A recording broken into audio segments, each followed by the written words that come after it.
নমস্কার বন্ধুরা, আরও একটি নতুন ভিডিও নিয়ে চলে এসেছি। কিছুদিন যাবৎ আমাদের এই চ্যানেলে রিচটা কিছুটা কমে গেছে, হয়তো ইউটিউবেরই কোনো কারণবশত। তাই আপনাদের কাছে অনুরোধ, এই ভিডিওটির শুরুতেই যেটি করতে চাই তা হলো এই ভিডিওটি দেখুন, ভালো লাগলে অবশ্যই লাইক করুন, কমেন্ট করুন। আমাদের চ্যানেলটি খুবই নতুন এবং আপনাদেরকে এই সনাতন ধর্ম সম্পর্কে বিভিন্ন তথ্য পরিবেশনা করাটাই হচ্ছে আমাদের একমাত্র লক্ষ্য। তাই ভিডিওটি লাইক করুন, বন্ধুদের সাথে শেয়ার করুন এবং কমেন্ট বক্সে অবশ্যই জানান যে ভিডিওটি কেমন লাগলো। আজকের ভিডিওটি অনেকটাই স্পেশাল, কেননা আজকের ভিডিওটি মা নিয়ে। হ্যাঁ বন্ধুরা, মা তারা। তো চলুন আজ আর বেশি দেরি না করে ভিডিওটি শুরু করা যাক। এই ধরনের আরও অনেক ভিডিও পেতে চ্যানেলটি সাবস্ক্রাইব করে বেল আইকনটি প্রেস করে পাশে থাকবেন প্লিজ। বন্ধুরা, মা তারাকে ভালোবাসেন না বা তারাপীঠ যাননি বা তারাপীঠের নাম শোনেননি এমন মানুষ পাওয়া বাংলায় দুষ্কর। বাংলায় কেন বলছি, হয়তো ভারতেও দুষ্কর। মা তারার আবির্ভাব সম্পর্কে আজ এই ভিডিওতে আমরা আলোচনা করতে চলেছি।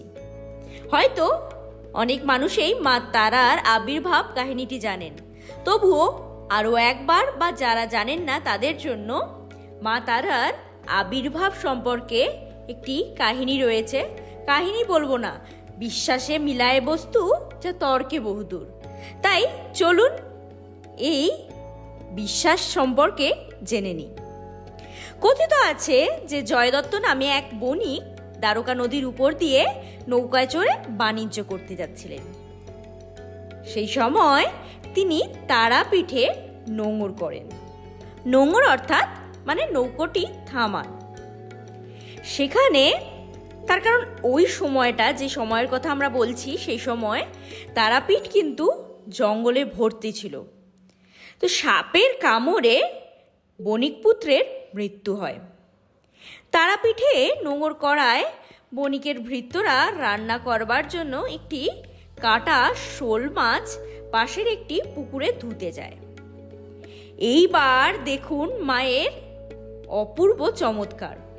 পুকুরের জলের সংস্পর্শে আসতেই কাটা শোল মাছটি জীবিত হয়ে পুকুরের গভীরে চলে যায়। ভৃত্যরা এই অলৌকিক ঘটনাটি বণিককে জানালে তিনি সর্পদংশনে মৃত তার পুত্রকে সেই পুকুরের জলে স্নান করানো। তখনই মৃত পুত্র সঙ্গে সঙ্গে বেঁচে ওঠে এবং জয় তারা, জয় তারা, জয় তারা বলে উচ্চারণ করতে থাকেন। তখনই বণিক বুঝতে পারেন যে ওই পুকুর কোনো সাধারণ পুকুর নয়, ওই পুকুরের এক ঐশ্বরিক শক্তি রয়েছে। বর্তমানেই কিন্তু আজ সেই পুকুরটিকে আমরা জীবিত কুণ্ড বলে চিনি। সেই রাতেই বণিককে স্বপ্ন দেন মা তারা। দিনটি ছিল শুক্লা চতুর্দশী। স্বপ্ন পেয়ে সেই দিনটিতেই তারাপীঠে মা তারার পুজো শুরু করেন বণিক জয়দত্ত। তাই প্রাচীনকাল থেকেই এই দিনটিকে মা তারার আবির্ভাব দিবস হিসেবে পালন করা হয়ে থাকে। বছরের কিন্তু এই একটি দিনেই মা তারাকে গর্ভগৃহ থেকে বার করে নিয়ে এসে মন্দিরের সামনে বিরাম মঞ্চে অধিষ্ঠিত করা হয়। দিনভর সেখানেই মা তারাকে পূজা দিতে পারেন পুণ্যার্থীরা। সন্ধে আরতির পর ফের মাকে মূল মন্দিরে ফিরিয়ে নিয়ে যাওয়া হয়।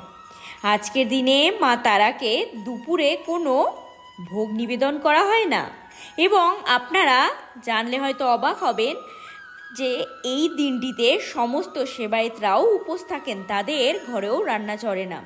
সন্ধে ভোগ নিবেদনের পর উপবাস ভঙ্গ করে মা তারাকে ভোগ দেওয়ার পর আর কি সকলে ভোগ গ্রহণ করে সেই উপবাস ভঙ্গ করেন।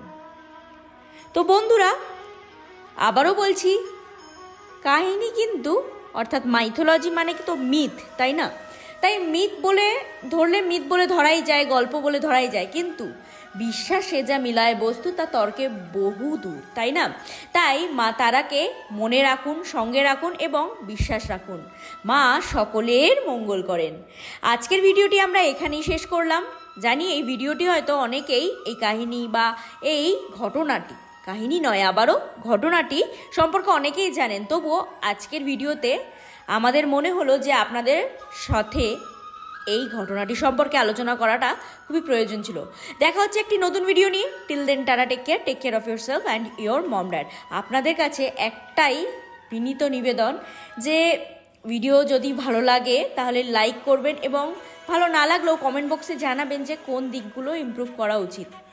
ভবিষ্যতে আরও যাতে ভালো ভালো ভিডিও আপনাদের জন্য নিয়ে আসতে পারি।